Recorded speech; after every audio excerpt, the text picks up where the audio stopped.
Kumai, mi nome está Zoraida Molina Arndel. Efésios 5, versículo 21 até 33, parte 7. Versículo 31 tabisa duas coisas. Pensei homem lo laga su tata e su mama pa uni com su casa e é de duas partes tabisa nan dos lota uno. A frase aqui tem a ver com a união de matrimônio entre homem com mulher. Nan dos ta assina uni com nan tabira uno.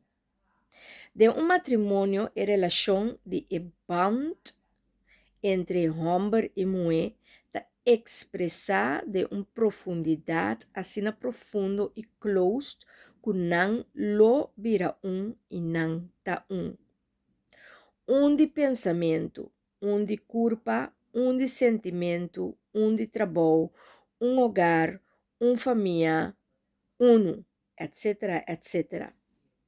Tiki gente se chega na unidade aqui com a pareja, pero esse tá matrimônio vira dentro sentido riba tur área.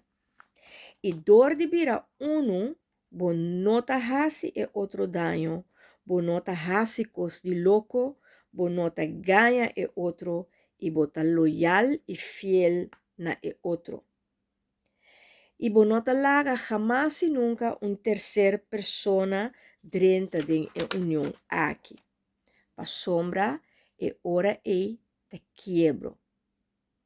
E quebro não tem nada a ver com unidade.